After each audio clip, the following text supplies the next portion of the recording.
Hello and welcome to the skating lesson. I'm Dave Lees. And I'm Jonathan Byer, and I'm not only envious of Meagan's Olympic medals and world championships, I'm also envious of your nice spring Easter display. Look at you. You know what? I can't keep tulips alive though, so we'll see how long they last. Hopefully through the show. Yeah. Yeah, there's my little bunny basket with some eggs, and I have a pom-pom bunny that I bought at Target right here, which is super cute. Okay. Well, in addition to Easter displays, we are going to be discussing the 2023 World Figure Skating Championships. And Meagan, what are you coaching the Japanese team? What is your relation with them? You took the video, obviously, of them at their World's send-off last week.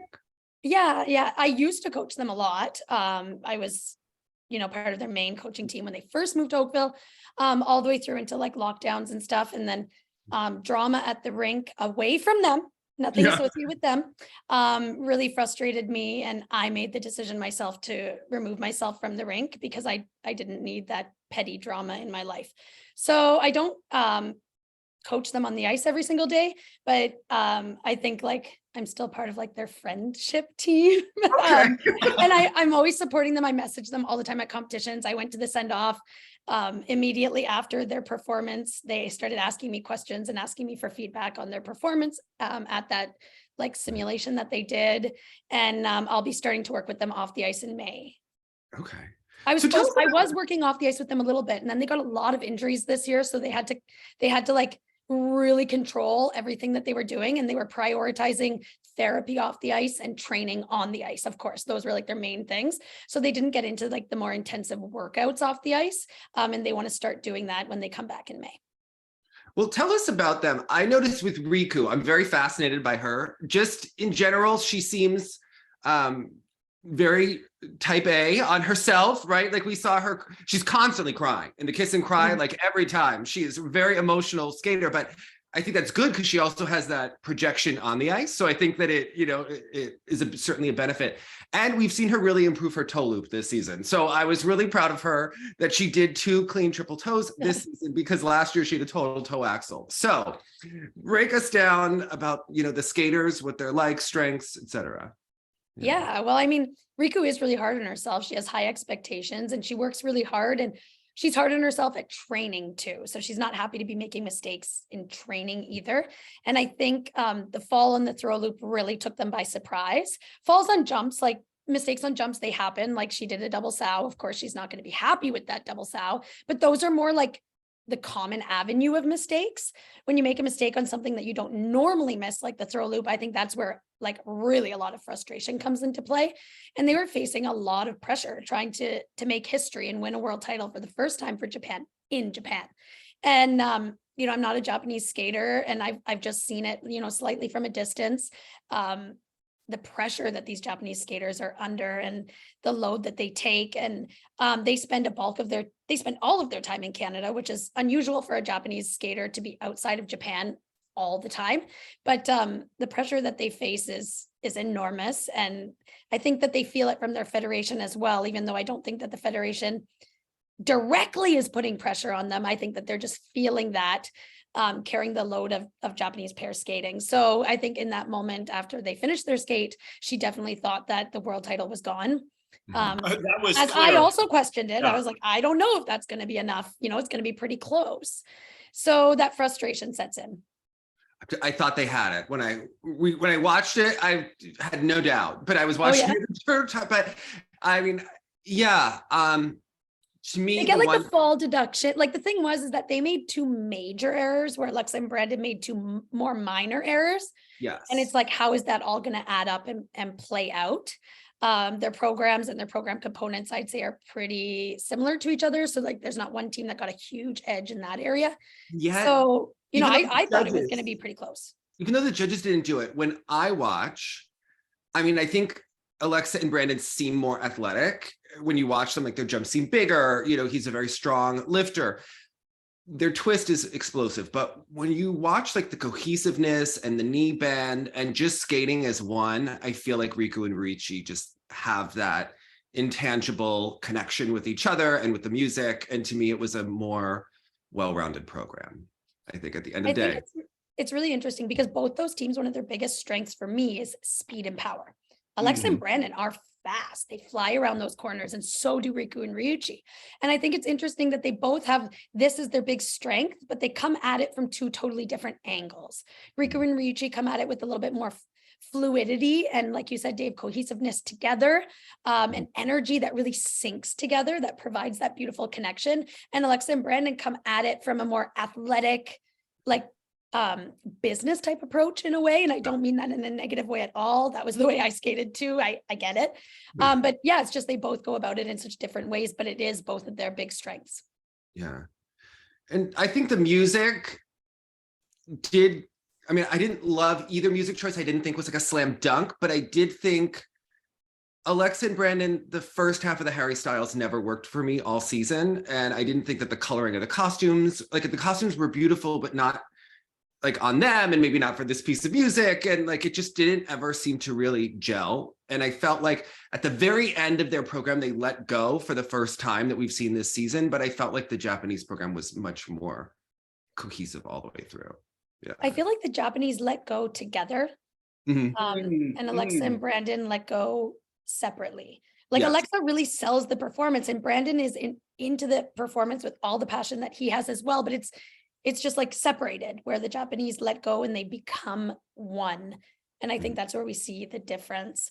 And it's funny because I love Harry Styles' Sign of the Times. I skated to it for a gala after the Pyeongchang Olympics for 1 year when we were touring all over. And it was like one of my favorite gala numbers ever. I love that song. And I love the Japanese song too, music, but I'm not moved by either of those long programs. And I don't know if I don't blame it on the music, because I think the music is great. And I think both of their skating is great, but something fell short in providing that like emotional build that you want at the end of those epic long programs. So I think they were both good programs. I think they were both good music choices, but I don't think they were that home run for either of them. Yeah. I mean, I think yeah, sorry, Dave. I'm curious, these reverse lasso lifts in this discipline. It's interesting, Dave and I have been on this tangent about like sometimes in trying to pinpoint why IJS sometimes seems to be messing up the fans' enjoyment of a skating program are the constant seeking of levels, and that a lot of the requirements for certain levels create these awkward moments that exist only to achieve a level. And so on the lasso lifts, we see so many variations that are so, in my opinion, unattractive, awkward, and a little clumsy.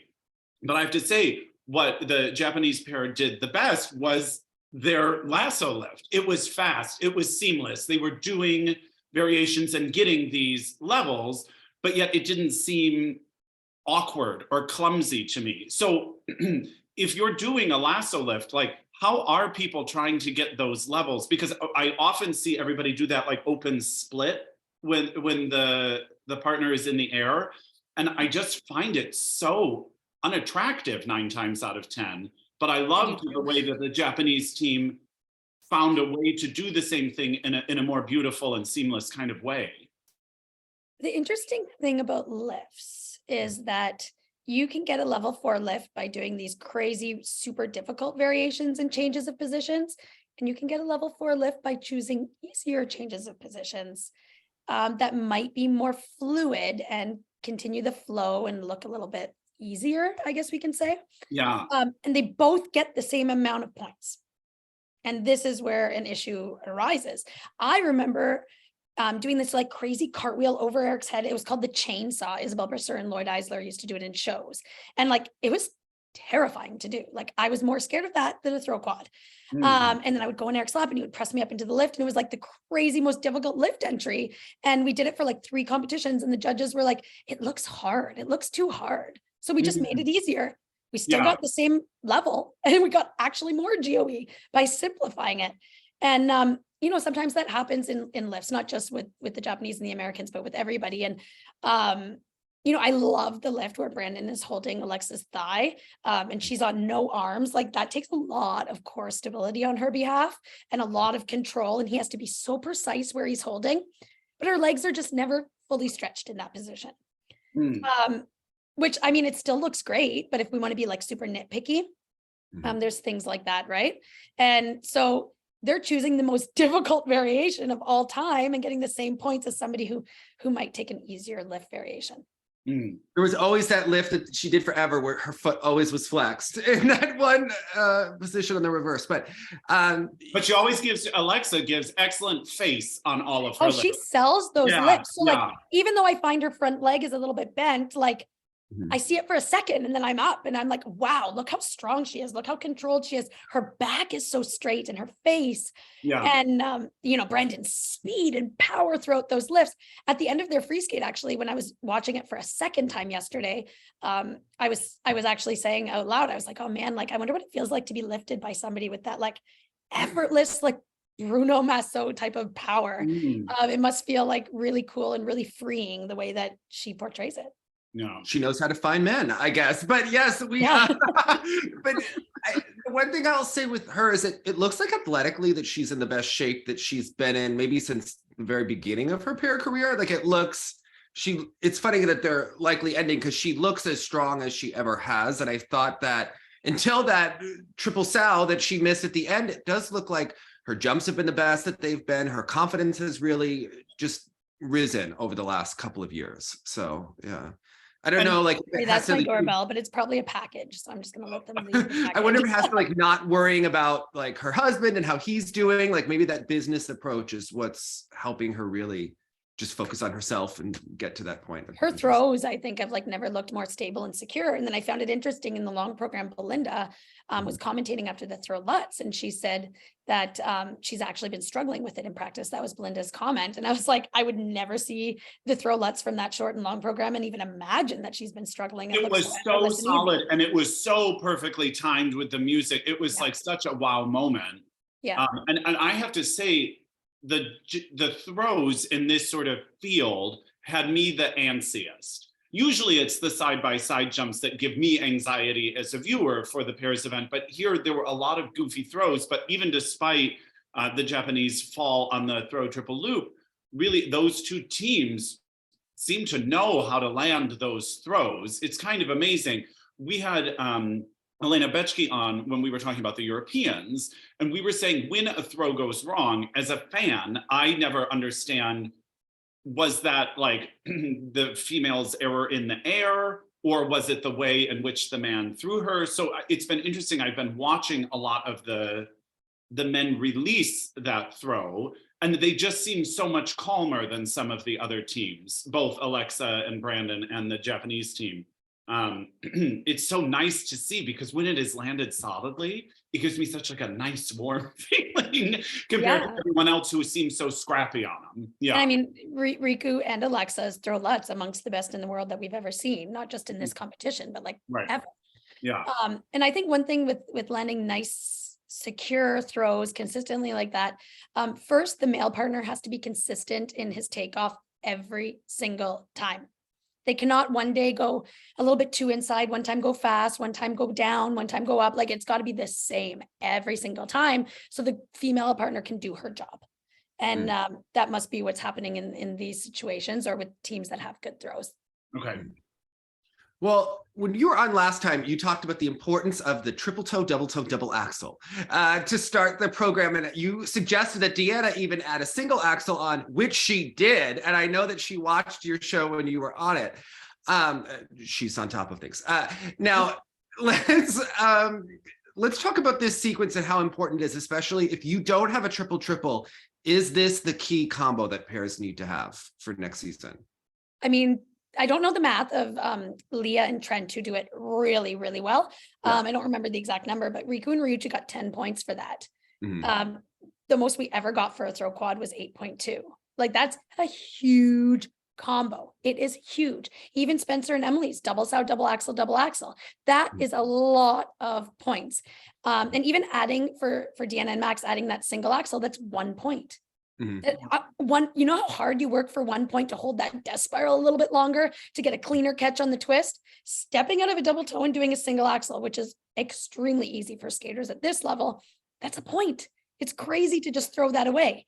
And I think that adding this double axel to the combos, I love to see it. I love to see that step on the circle, pushing into a double axel, especially when the skater is really strong and powerful. I think it's amazing. And I think it was a great addition to the rules this year to allow that to happen. It's my favorite rule change of this season because it reminds me of pro skating when the guys would just like throw that extra double axel for like no, it just looks like they're flying. Fun.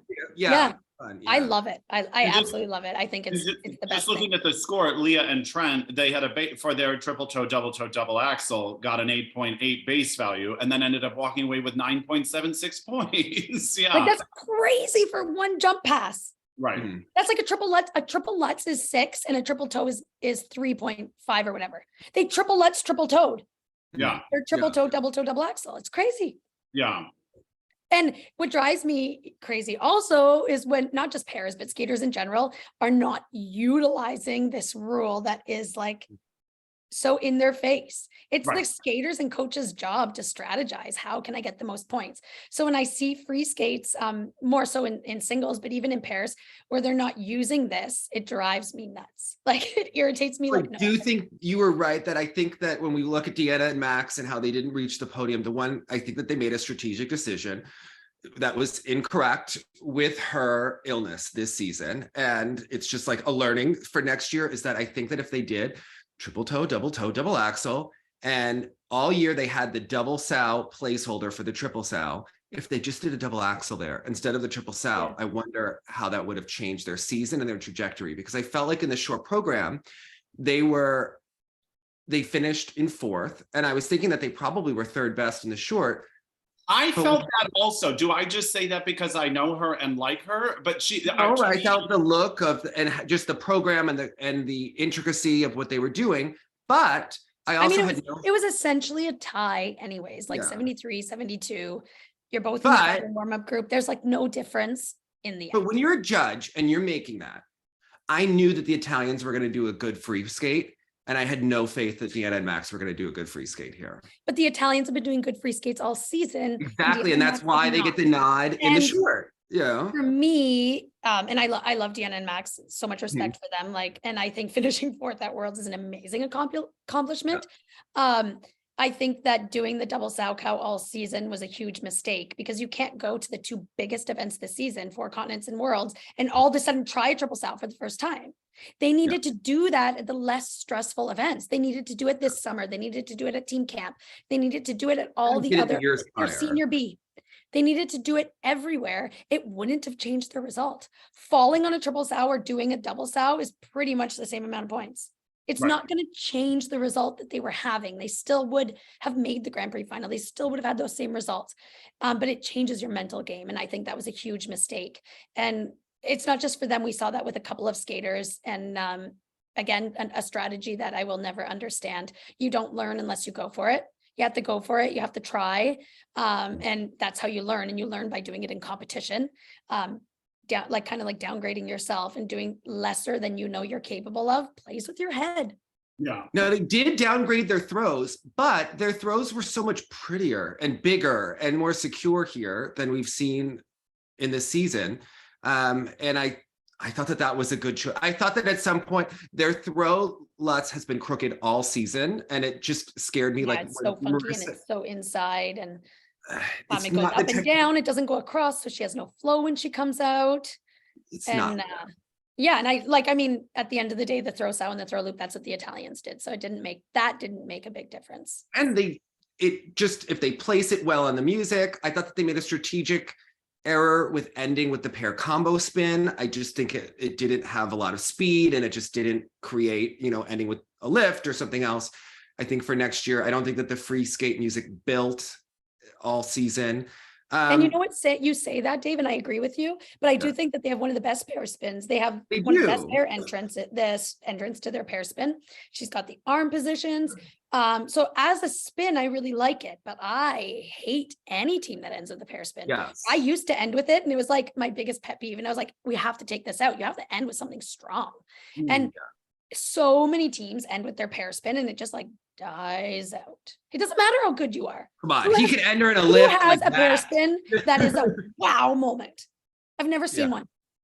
Never. So why end with something that's like just draining out? End with something that's building. So yeah, that's one of my my pet peeves in pairs long programs, because like 90% of the teams end with their pair spin. Well, I wanted to ask you also with the structure, because a lot of teams did relatively well with simple structure, a lot of crossovers. Even Belinda was starting to say it. They did all crossovers. She was talking about— I really like Belinda. Belinda has maternal matriarch energy. Like she put all those guys in their place. Like Mark didn't even have room to talk half that. She was just like a queen on the air. In this structure, one about the crossovers and transitions, and I really noticed the Italians don't have any transitions, but they're very clean and consistent. Here, how do you feel about when people do the second jumping pass in the program? We saw that Leah and Trennt did both of their triples early. Do you think that this matters anymore? Like if you do both jumps in the open, or just get them done? Like, what's your opinion on if they're spread out throughout the program? Well, part of the composition category in your program components, it should affect that, because you should have a well-balanced program. So going like twist, jump, jump, throw, that's not going to provide a well-balanced program. But because they don't give a bonus for pairs anymore, what's the incentive of doing a jump later? They keep a bonus in singles, and they don't give a bonus in pairs. They used to do a bonus in pairs. We did triple sow, double toe in the bonus. And then they removed the bonus. So when the incentive's not there, the skaters are going to do it where it's most convenient to them. So I don't blame the skaters that choose to do this, but I do feel like if I was a judge, that's hitting your composition score. I think it could, but then at the same point, pairs have so many important elements. Like it just feels like anything could be well composition if you think about it. But I love to watch a program that does the 2 throws in the second half and that they're big and have fluid. Like I don't care. I found that the excitement like going. The pair's second triple is like something to get through as an audience member, where you're like, okay, they did it, but I want to watch the lifts and the throws, and I think that it builds the program better. I do think that it does make a team look more beginner when they do both jumps at the beginning. But in general, I would start to shift programs that way. Well, my question is why does almost everyone put the twist as the first thing out the gate? It takes like the most precision, the most power, the most mental effort is going to come on the twist for every team, and the most athletic effort is going to come on the twist. So you can't bank on both skaters' explosive strength together at the same time when you're tired, because everybody reacts differently when you're tired. Some people try harder, some people slow down and do less. That's like way too finicky. So I get it. I get opening with the twist. That's why, because it becomes the most demanding mentally and physically. Absolutely. But I agree. It would be nice to see things like drawn out, like twist, jump, lift, death spiral, choreo sequence, throw, jump. Like I do value the composition of those type of things. And I know that you guys like totally, not all the time, but like sometimes not always loving Julie's choreography, and I get it, but Jonathan, she does that. Mine is the music. She does. Look at Deanna and Max. They had their jump later. Kristen and Mike for years did their triple toe later. Eric and I had our throw triplets as the second last element of our long almost all the time. So Julie does that. Like she does try to follow that well-rounded composition program. So like for all the other issues that you might see with that, she follows at least that. And I like Julie's actual choreography. My thing is the music and I think that we need to. And I mean, we all have our own taste, and trust me, I'm totally okay with that. But I'm just saying that that's one thing that she does really focus on. Listen, Marissa and Mervin's journey program, if they could still do it and fight together and practice and fall on 5 elements, like I would be there for it. Okay. Like I would go through the journey. And they did one jump much later and a throw later. Like it was all spaced out. Listen, the greatest That's one thing she focuses a lot on. Listen, it's iconic and the greatest pairs program we've ever seen. Now, but this like schmaltzy, I don't know. I know it's not, Dave, it's not my thing either. It's not like you guys know that. Like you not my type of music to her, like, right? You brought the Adele music, this Japanese free skate music, the woman, like where are we getting these songs? Like we just, yeah. I don't know. And I mean, everybody has their style, right? Studio? Everybody has their style. I remember for so many years, Julie wanted us to skate to Notre Dame de Paris. And I was like, no, No, And that's Eric not- too, we were like, no, first, we're not skating to war horses. We refuse. We will not skate to music somebody else has done. Like, no, that's not us. It's not going to provide a special energy and emotional energy. It's not going to draw the audience in. So like we fought her like hardcore on that, but I don't know, maybe every skater doesn't feel as confident to stand their ground and fight that when they don't love a choice, or maybe the skaters do love these choices, and that's everybody's preference. So like, listen, I don't love the Japanese short program music. I really don't. I don't that like one it. in particular was sort of the cheese ball fest. I don't like it. And Bruno picked it out and he loves it and the skaters love it. And when Bruno talks to the judges love it. They love it. All the feedback he gets from officials and judges is love. So it's not my preference. Like, who cares? But again, What we're matters incentive to change it. They're getting the marks, right? So yeah, like I mean, sometimes those are the battles that you go with too.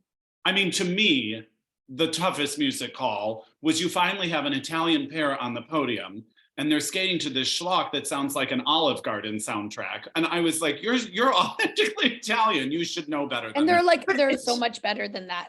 Yeah. I find that Italians in general, especially the pair skiers, but sometimes the singles, they like to pick programs that remind us that they're from Italy. That was the whole Cappellini Lenotte shtick for every season. I think that this other Italian pair team as well skates to like Italiano, like you know exactly what we're gonna get. We're gonna get a Chaplin program one year. We're gonna get La Strada. Like, you know exactly where this team is going. Okay, Yeah. we saw Valentina and Andre for a million years. Yeah, exactly. Yeah. You know, just I find it a struggle. Like, I love Sara and Nico. I love everything that they do. I love them as people. I love they have a specific maturity to their skating that the other teams don't have. Almost, and they skate like a hybrid blend of a 90s team and a 2023 team. Like, they combine these things really well.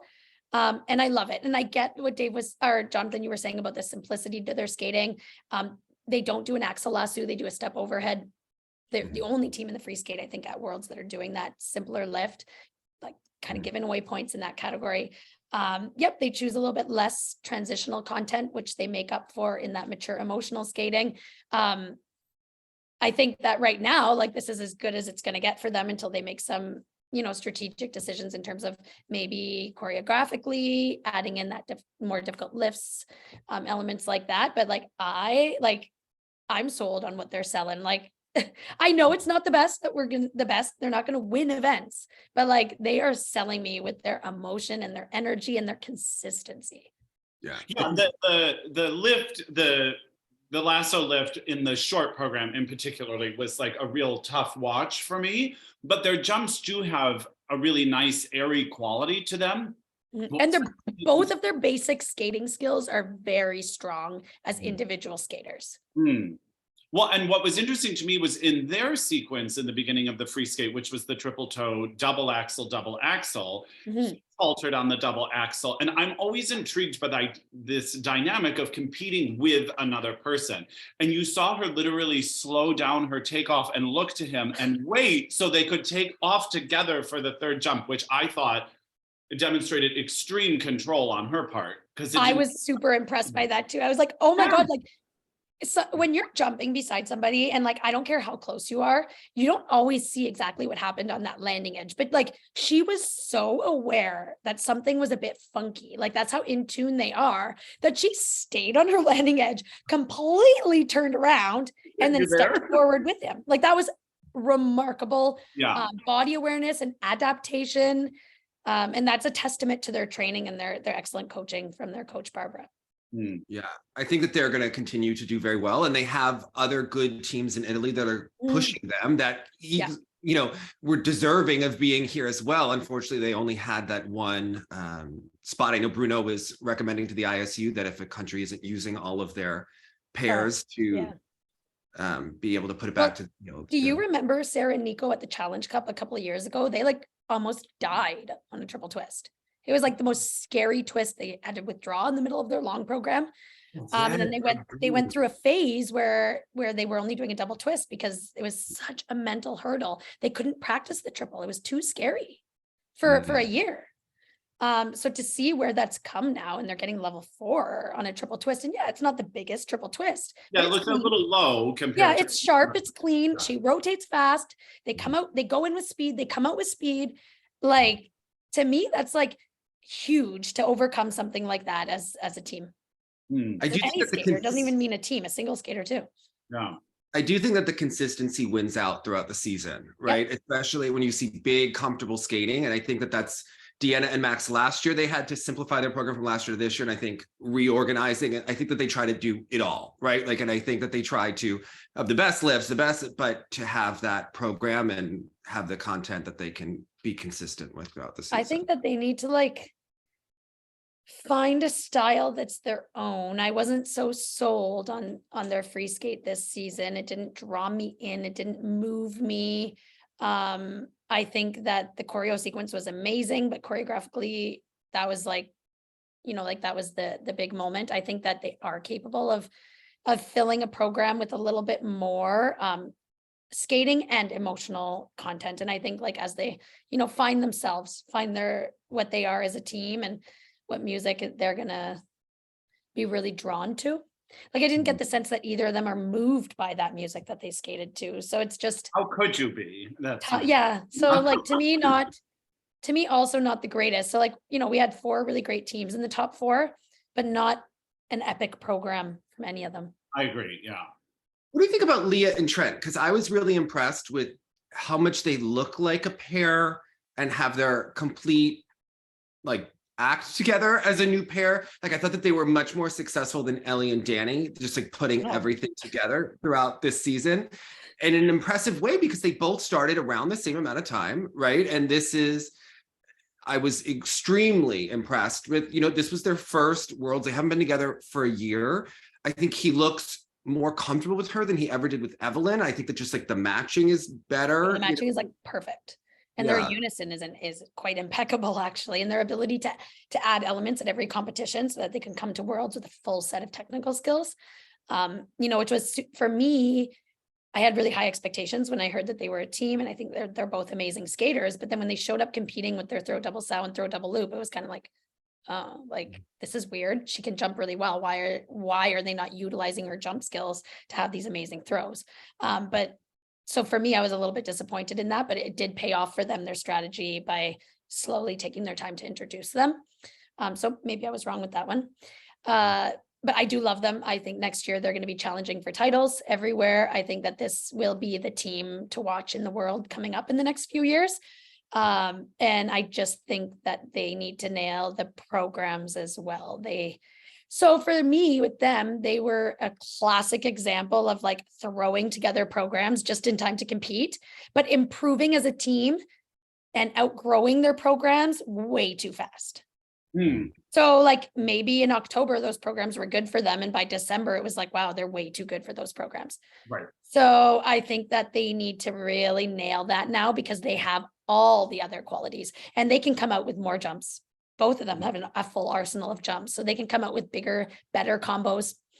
Maybe a triple toe, double axle, maybe a triple loop side by side. Like they can bring more jumps, more technical value. So they're going to be able to do that, and I hope that they're going to be able to bring out those epic programs. And Worlds is in Canada next year, and I have no doubt that they will be challenging for the podium, maybe gold by then. I do think aesthetically, that's one area over the summer, working on those lift positions, getting the GOE points. I think, especially you talked about that position. You don't like Jonathan, like she doesn't have the best. They personify it. Yeah, this is the ultimate in that sort of position that's a little awkward. And even in one of the lifts in the free skate, like there's a moment where she's clearly trying to add interest or a level or something by grabbing the blade behind her. Mm-hmm. It's just newish looking, and she can't quite find it, and they're like sort of clumsy in the arms, but I just sort of chop that up to new stuff. Yeah, it's forgivable right now, right? Yeah. Also, they have like a little bit awkward entrances into their death spirals, where she stays like super high for a really long time and really stiff, and then all of a sudden drops down. There's not like a gradual press down into the death spiral, which like for GOEs and for consistent level 4s, that will come, I hope. Yeah. What'd you make of Emily and Spencer? I mean, they're totally copying Alexa and Chris's Ghost program from 5 years ago, but at the same time, it really has worked for them all season. They have simpler choreography. I mean, they have an actual smoke break where she is just acting in front of the judges, and yet their program emphasizes their flow over the ice. It emphasizes their connection, their musicality, and they are the epitome of like less is more, right? That double sow, double axel that they but do. it gets you so much points. Yeah. They like triple lutz, a double sow, double axel. Yeah. That's the thing. So they were like, yeah, seeing a double sow at this level of pair skating drives me crazy, but they worked the system. So I can't blame them. I do love them. I think that the judges love them. They love their skating skills, their fluidity to their skating, their emotional commitment to the programs. For me, it's a little bit too much of the Spencer show. I think that, and you know what? Spencer's a nice guy. I trained with him for years. I think that he is a superstar in the making. I think that he knows that, so he milks it.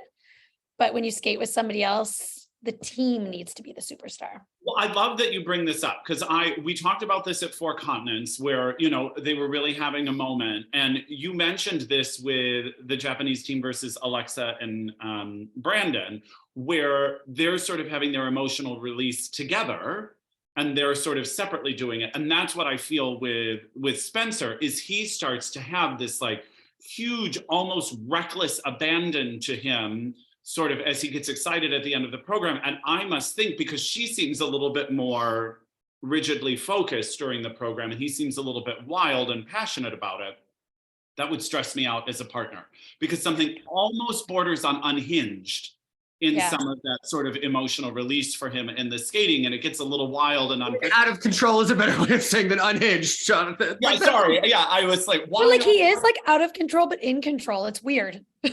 Yeah, that's what I like a wild. Yeah.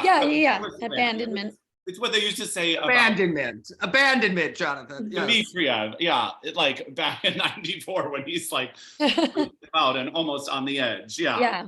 So I would think for her that would give me anxiety while competing, I think. But maybe build Emily's confidence up a little bit. And I think that that's where you work with what kind of mental training are you up in the ice? What kind of meditation? What kind of all of that work to build up your self-esteem, self-confidence, self-belief, I think, because she's always been one of the most beautiful skaters. I remember watching her win junior in 2016, but her strength has always been her positions, her skating skills, the jumps.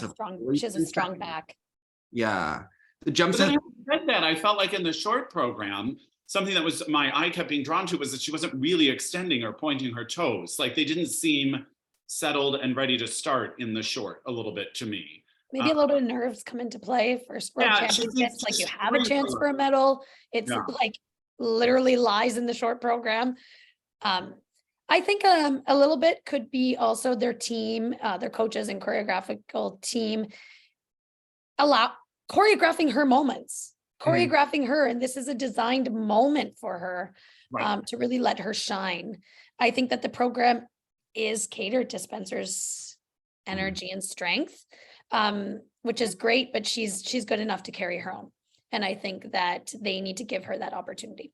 I think they're one of the classic cases of this season where there's a retirement that puts people in positions that they aren't accustomed to. I mean, they always had Audrey and Misha kind of ahead of them in the rink, even though Emily and Spencer have always had the skating skills and the quality, but Audrey and Misha always had the consistency.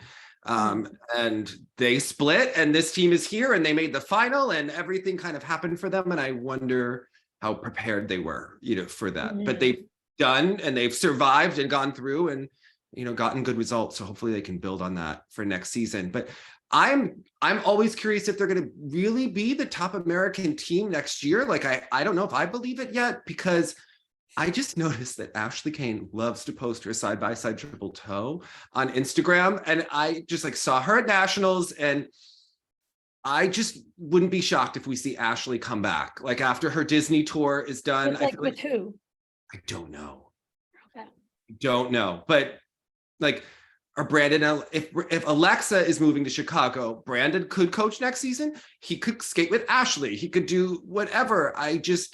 I noticed that Ashley Kane is emphasizing to us that she can do that triple toe. And I don't think that is an accident. I don't think she's using it on Disney on Ice. I don't think so. Like, I don't think that's why. Like, it's not, it seems like it's strategic at once. Maybe, like, she seems like she's in the best shape of her life. Like, she's really. I mean, you also have that junior team that just won Junior Worlds. They could be the US champions. But they don't have the age, right, to go. But they could still compete in the US at the senior level. Yeah. They could still be US champions and then have nowhere to go if the ISU doesn't change their rules. Yeah. Yeah, I don't know. Yeah, it'd be interesting. What did you make of Ellie and Danny and kind of where they are? I have long believed that Danny O'Shea is the best male pair skater in the US. Long believed it.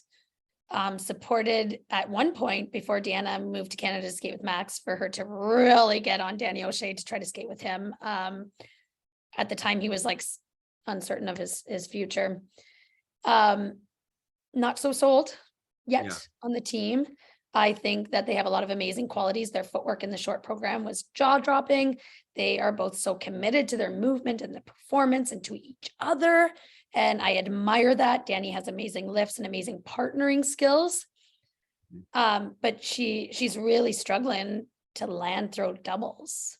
So where do we see this future going? I'm unsure. I think that they, over the course of the season, needed to be adding to the difficulty of their program the way that Trennt and Leah did, and they didn't. So now they have a lot to add before they show up in July or August, and that's a little bit of a daunting task, I think, for skaters. Not so sold yet, but I love to be proved wrong. I was not so sold after having high expectations of Leah and Trennt after their first appearance, and then like I am right on the bandwagon now. So who knows? I do believe that Danny O'Shea is the best male pair skater in the US, if not one of the best or the best in the world. I think he's remarkable. Not so sure that this is the partnership that's going to take him where he wants to go. Well, and that's the tough thing because he keeps losing time and momentum by sort of these unsure partnerships along the way. And when you're looking for a partner for someone, I just wonder where in the past with some of these partners, they've been like, yeah, this is it.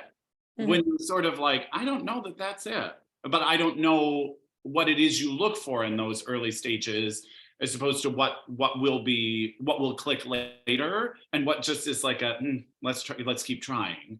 Well, I can say that there's a cohesiveness in Ellie and Danny's skating that brings like their basic skating skills. Like I said, their footwork, a lot of their pair elements to a very high level. And that's why they're able to get the scores that they get. So I think that probably really excited him at first, because that's something that, the strength of his basic skating skills being matched by a partner is something that didn't come as easily maybe in other partnerships. As easily is a better way to put it. But I'm just not too sure if she's going to catch up on the technical skills that are required. If they are still missing throw doubles after all these competitions. Just saying, Ashley Kane, Danny O'Shea. Maybe that could be, maybe that's a winning team. And Danny seems really happy skating with Ellie. So, things are, he's clearly in a good place, and he's happy with Tara. He was happy with Chelsea. I mean, yeah, maybe he's just like a really pleasant guy. And that's part of the reason why I think he's one of the best. He has that aura about him. Yeah. I just think that this is a mismatched team. He has a ton of experience. She has none. They're with a coaching staff that's newer together. Drew he's been a choreographer for Delilah. He's worked as Tom Z's assistant. He's worked with Tammy. Now he's doing pairs. Like, he's done everything and nothing at the same time and this is his first real outing with himself as the head coach. And he's a great politician, as we know, but now it's substance. And we hear a lot that Danny is teaching pair lessons to skaters who want to learn pairs in Colorado, but like, is he a skater or is he a coach, or what's going on? I think that that's always interesting to me. In the US, they do that a lot. Chris Knierim does it as well. Like, they skate with girls. Like, we've never seen something like this in Canada. Nobody does this in Canada. I've never seen it. Maybe we should start. I don't know. It's very interesting and fascinating to me. But Chris is retired, so he can get Meagan. Yeah. And but like, he can still do it. Like, he still does these huge twists with these random girls that he teaches pairs to. Like, how lucky are these girls to learn a twist like this from one of the best? Right. We saw Ashley Kane doing that triple toe, and I think she had her eye on Brandon or Danny O'Shea for next season. And whichever one is smarter, I think will skate with her for next year. You know, I just say it's been a long time since I've seen a fall on a death spiral. That was sort of a shocking moment. And no, I'm being serious, because it's one of those things you just see it. And unfortunately, and Todd fell on it in Nashville at Nationals. Didn't they fall on the death spiral? Was in '97, Dave? Oh, I just remember Alexa fell on a death spiral in one skate with Chris towards the end, one of their rougher skates. It's just that thing, because to the casual viewer, it almost seems like a throwaway element. Like, oh, now they're just going to do this death spiral. Look how easily she just spins around. And of course, not doing it and knowing that obviously to get the levels, it's very difficult and all that sort of things. It was one of those moments seeing like a new pair try it and sort of have difficulty. You're like, all right, this is hard. But also, this is another one. IJS has really mucked up even the death spiral in trying to get a lot of these lifts. It used to be this big, huge, sweeping moment that was like grand and exciting. And now it's all so complicated and but it's still possible to be done in that grand. Was it Skating Lesson who shared Jenny and Todd's like death spiral? Oh, I shared. Course. Skating shared their death spiral. Like a beautiful, like saying like, oh, I missed the simplicity of this. Like, there are teams that can do, like, they can just go into it with big speed and sit there for 4 revs. Like when I skated with Eric, we could do a death spiral in a basic position for 4 revs. He would just hold it forever and ever and ever and keep his speed. So it is possible to do a beautiful level 4 death spiral without the gimmicks. It is possible. Okay. We might not be seeing it right now from everybody, but it is possible. Okay. See, and I think Deanna going for that forward death spiral, even if it's worth more points, I think the less is more approach, where if she just did a beautiful death spiral, we would like think of their components. Oh, how beautiful that was. You know, the button. Maybe. The it's line. An interesting thing. Like I did Worlds in Saitama in 2014. So just after Sochi, and like we got 72 or 73 at the Olympics in Sochi for like an amazing short program in both the team event and our own event. Whatever, 72 or 73, probably 73. Then we went home and we literally like took out all our choreography. We had the hardest death spiral entrance. I had a separated shoulder and I would cry on that entrance every single time, where I swung around Eric's back around. I fell down to his foot. He picked me up, whipped me around into the death spiral. And like, we weren't getting credit for a difficult entry. And we were like, screw this. We took it out. We made things easy. And all of a sudden we scored 77 for the same clean short. The program was easier. And it was like, okay, like that was when we were like, wow, okay, this is what the judges want. This is the way it is. They want to see speed and flow. And like, I feel like things like we go through these ebbs and flows.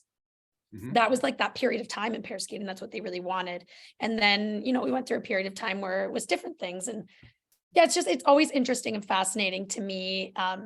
You never really know what the judges want. Like one time we had a judge in to monitor us and we were doing a back outside death spiral and it was a level 4. And we were asking her, what do you want to give this a level 3? Like, cause we did one and she's like, oh, it's really nice. I'd give it a +2. And we were like, what do you want for a +3? What else can we do on this death spiral for you to give it a +3?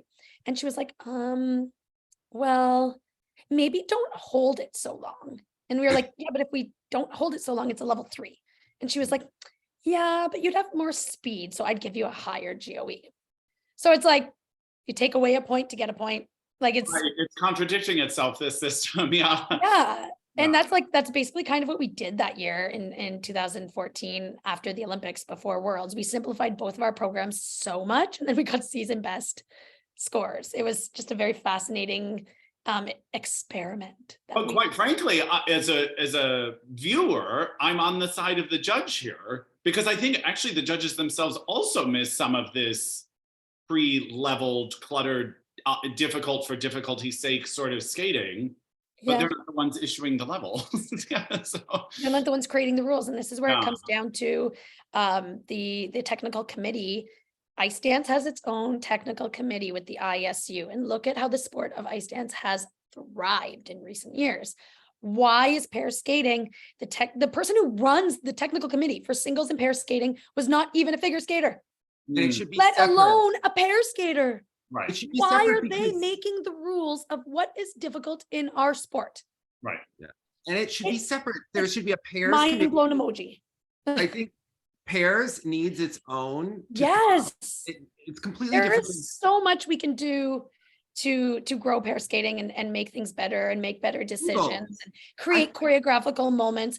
Like there was a period of time in the early 2000s where it was required to do a carry lift as one of your 3 lifts in pairs. It's like a creative carry lift. Bring back more creative elements into the pair skating. Programs will breathe. They'll breathe a little bit more flow. It'll give skaters a little bit more chance to showcase things. I don't know. I just think that like, is anybody, I just like, I wish I had answers. Like, is anybody at the ISU care about pair skating? Why do they not separate it and give it its own technical committee run by somebody who did pairs skating? Right. Yeah, you need to do it for singles too. And Yes. you know, Sean Radstad has made a lot of great changes to try to move ice dance forward. And I think that And ice singles- dance it's the only discipline moving forward right now. Yeah. It has thrived under this system. I thought that the junior women at Junior Worlds unwatchable. Everyone doing the same ugly spins, bad positions, but going for levels, the same Types of programs too. I love men's skating right now. And I haven't been like a huge fan of men's skating like for many years, but we're seeing a lot of different characters, different strengths, different styles. And I love it. I love men's skating right now. And I think that this is going in a really great angle where singles, women's skating is kind of shifting down the other side. It's becoming generic and So formulaic. And so Yeah. even, you know, sometimes when I'm watching, I'm like, wait, didn't I watch this program already? Or which program? Yeah. Is this? Or they're all the I same. think that women's skating has been going down for a really long time, but I think that there was so much drama because Atari inherently brings like a cluster of like a garbage fire, a dumpster fire of drama that we weren't actually appreciating, that like the skating wasn't great because you have the eye-popping quad and the screaming and the yelling and I'll never get on the ice again. And there was always something to talk about. But I think that it's really taken, I think over the last 8 years, it's really, really fallen apart. I think like, for me as a skating fan or as a viewer, and it was also the same for me as a skater, I don't want to watch the same thing all the time. Oh, You know, I don't want to always see the color blue. And I remember one of my favorite coaches, this lady Sylvie, when I was like, well, the judges, like all the feedback we get is like, we need to do like, do this and do this and do this. And she was like, why do you have to be like somebody else? Somebody's already doing that. Do your Right. own thing. Do your own thing and be unique. We don't 'Cause you're not need, even when gonna I do walk down the colors street, at I don't first. want to see 100 of the same people. right. Yeah. Right. No, did you prefer the Russian Hungarians or the Russian Australians here? What was your take? The I mean, Russian this- Hungarians, I like the Russian Hungarians. I appreciate what they do. I appreciate what they do, and they have been super consistent this season. The quality of their elements is really great. I read that she lived in Canada for 3 years. I don't know, like, I'd love to hear the story of that. You can get There was a citizen- quote on Golden Skate about her having lived in Canada for 3 years. You can get Hungarian citizenship in 3 months. So Gergen just has to bring you in from Russia. And Is that what it is? Like, for real? Oh, it's complete, like, it seems like money laundering to Russia for results. Yes. Well, I think Lekurnik is working for the Hungarian. Oh, skate yes. team. And And that's another issue I have. Like, I know we were talking about pair skating, but Yeah. there's an entire Russian delegation at Worlds. Yes. Everybody who runs Russian figure skating is at Worlds right now. Yeah. And Alexander Lekurnik, the former vice president who basically runs Russian skating and the ISU for a very long time, was an ISU guest at Four Continents. The ISU brought him in to Four Continents as their guest. They're Like, what taking is this going on? really Why is this happening? seriously. Right. They're taking this really seriously, right? Atari is there with, although Karma was such a moment. She honestly know. looked embarrassed and like she wanted to die when she was in there with Daniel Grosso because it's showing that she is not some magician, right? We were told like she was some magic person for years. She couldn't eat, first of all, she couldn't even look at him, right? At the end of the program. And she looked like she was like shrinking, right? It was Like, what's going in Daniel's head to make these decisions? I think he's a nice boy. I really do. And I've known him. I remember Lorenzo, his former coach, introducing him to me when I was at a skating show or a tour in Italy when Daniel was like really young, like just entering junior. and being like, this is my boy, he's so good. And I was watching him and being like, wow, like, I just wonder like what went wrong on those train tracks in his head. Like A lot of I want compartmentalization. to go down this path. People hear state-sponsored doping and then they'll say, well, it was such a shame that Tuktamisheva couldn't have been at the Olympics. How does she feel about Valyeva's doping? And it's like, hello, they're giving drugs to one, they're giving them to them all, okay? Like Russian pairs looked completely different than anything we saw at Senior Worlds this year. That was not the same sport. Do you remember post Sochi? First of all, the year after Sochi, Russian pairs just like disappeared. Stoblova and Klimov just withdrew from Worlds for no reason. They were the most shocking performance. They were like, and then when Trenkov tried to come back in Boston, it was like it took years for Russian pairs to get back to even close what they were doing before Sochi. Where are the Chinese skaters this year?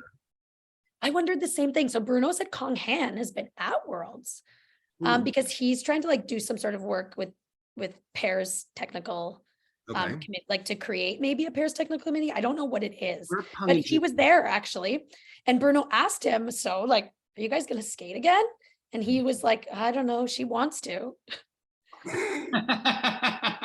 Where are Peng and Jin? I also asked that question. I didn't get clear answers. I heard that one of them had COVID like in the fall. I also had COVID twice. You know, I'm not sure like why in March that, I don't know. But I told Bruno, ask Kong Han like where they are. Like, I'm very curious about their well-being, less about them as skaters, more about their well-being as humans. Yeah. And I still try to regularly stay in contact with Zhao Yu, who used to skate with Hao Zhang. She was my little friend. The original girl in light blue, right? Who then became the new daughter. Yes. Yeah. Yeah. So I tried to stay in touch with her a little bit through WhatsApp and message her. It's very sporadic getting answers, but yeah, I wonder about Peng and Jen's like literal well-being right now because they seem to have dropped off the face of the earth. Yeah. And I would like to see them back. I think it's interesting when we see these countries, like you said, after Sochi, and we think about the same countries that have the fake birth certificates and that have tested positive for meldonium and other sports. We can see which countries continue to have this issue. I think China is a very interesting case. You know, Sui and Han have multiple birth dates each. Always loved that. They were eligible for 0 of their junior worlds that they won, but they still have the titles. They still have the titles, you know, just Lakernick overlooked that. There was a period of time, and I competed against Zhang since 2003 until 2018. I competed against Zhang. They also have multiple birth dates. Or like with him. At that time, he was in pairs and I was in singles, but like competitions together. There was a period of time where for 3 years, he was announced at 21 years old for 3 years in a row. And I remember being like, does anybody else notice this? Am I the only one who remembers that last year he was 21? And the year before, yeah. Yeah, it was super weird, super weird. The thing is, I know that there's like a lot of mystery behind the Chinese like skating, but also like gymnastics in China too. A lot of mysterious doings. They're like some of the nicest skaters and people you'll ever meet. All of these skaters. The Chinese skaters are super respectful of everybody, at least at events. Always kind and respectful. Like I remember when we beat Shui and Han in China for a world title, they congratulated us and were like, we'll find your performance to watch it. Sorry we missed it today. Like who says that to their competitor? They're just the sweetest people. Yeah. And I remember when they were super young, they were always beating us. And I was like, oh, I just want to beat them. But oh, they're just so cute. Like, look at them. I want them to win. Yeah, like, yeah. such nice people behind this wall of mystery. Mystery, yeah. Yeah. Well, I do think that skaters that we've seen that have had the long COVID, like Anna Sherbakova, that was an interesting case. And what was she on, right? And I do wonder about that when you have those long cases of COVID that seem to go on forever. But yeah. A lot of regardless of COVID, a lot of Russian skaters like have sicknesses, like Mikhail Kolyada. He just keeps having this mysterious sinus infections that he's in hospital for. Right. A lot of like, there's just like, I find that like scary and strange in a way, the number of, I forget which other Russian skater was like, they have a back injury and they're in a hospital with a back injury. Like, what is happening? Right. Like you don't go to the hospital for a back injury. Like there's something more to that. Yeah, there's just Well, there's we like saw that happen this year. Dave, what was it was like a Russian, it wasn't the jumping event, was it? It was a young woman that coached with a Terry, remember? And she like wrecked her back and they had to carry her off, and then they were With her quick. hip. It or was the at team. was the Channel 1 Cup this year. That was like the Zagitova that team versus. thing. And they told us that she was fine. She's not jumping yet, but they lied and they said, oh, she's going to be back on the ice in days. They also told us that She's in Daria, the hospital, like giving messages like I'm fine, and you're like, oh yeah. what they said happened to Maya Hromix. Like, I want the real story on how her tendon in her arm was skated over. And by herself. yeah. Wasn't it like she skated over it by herself? Really like this? And then like they had to call an ambulance. Like, how does that happen? Right. It's not even possible. I don't know, Like, I but mean, she she's was flexible, so maybe it is possible. But like, how come to that Terry was extent- okay with her wearing a cast and not jumping? But last year, Kosternaya had a cast and she was lazy because she wouldn't compete at Russian nationals. yeah.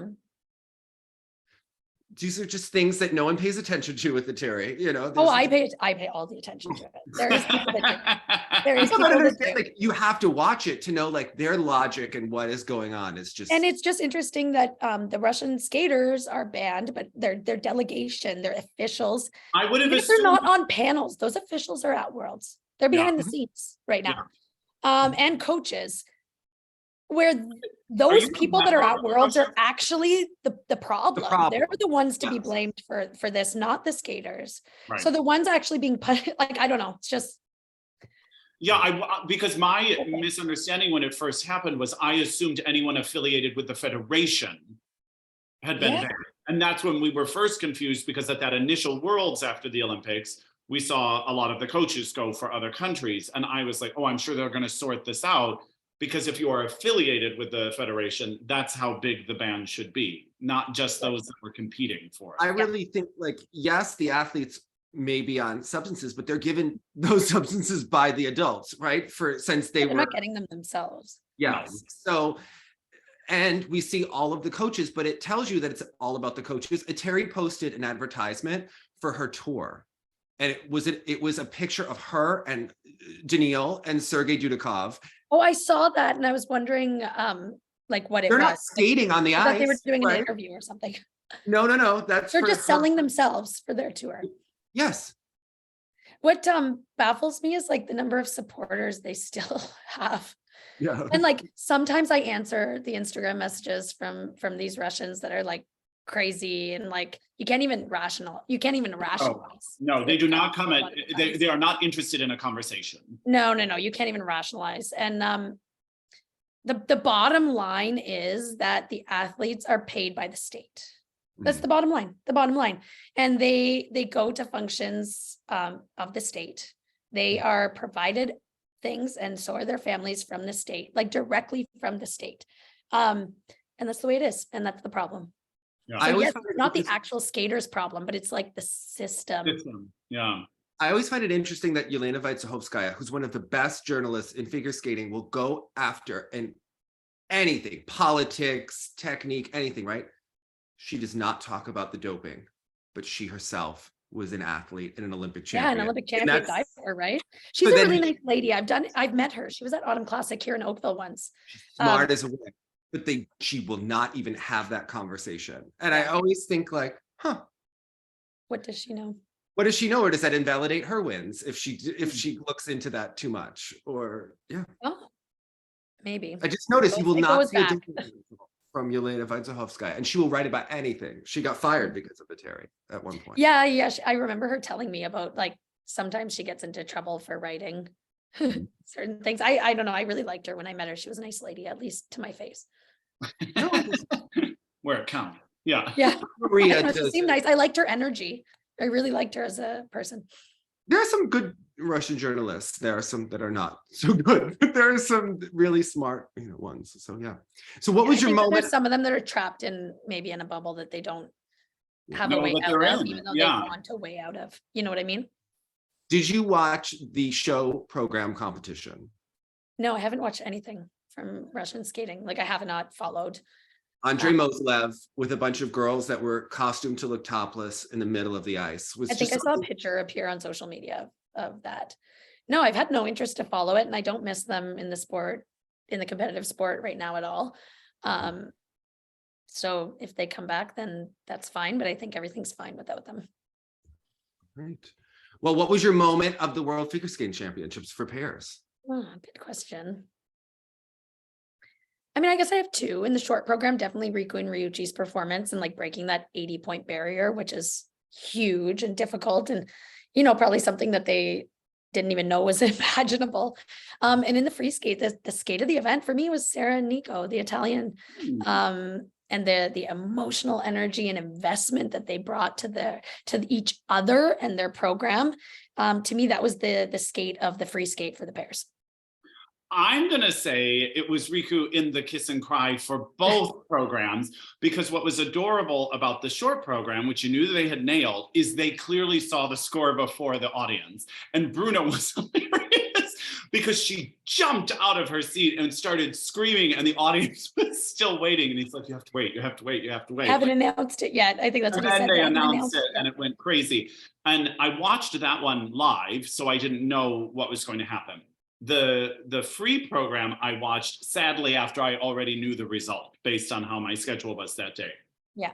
So to know that she had won, and then to see her completely defeated, thinking that she had just lost it, and even in the kiss and cry, your heart was breaking, but yet you kind of knew the secret that she didn't already, was that she was about to win. So to see her go on an entire journey during the program, thinking it was devastating, and then the pure elation from it was just like the exciting emotional journey I took with them. Yeah, that was special. Riku's emotion to me, Riku, I think, was a complete moment of these championships. Also seeing Leah and Trennt and seeing the future, and obviously the Italian pair. To me, they just look really athletic and fresh. And it seems like they could continue to add and be consistent next season. And I think that the sport has needed kind of new blood to have new stars. And I think that seeing people emerge is hard. And new styles. Yes. Bring a unique look with their maturity. We want to know what your moment of the pair event was. So please remember to comment below and like and subscribe. Thanks so much. Bye, everyone.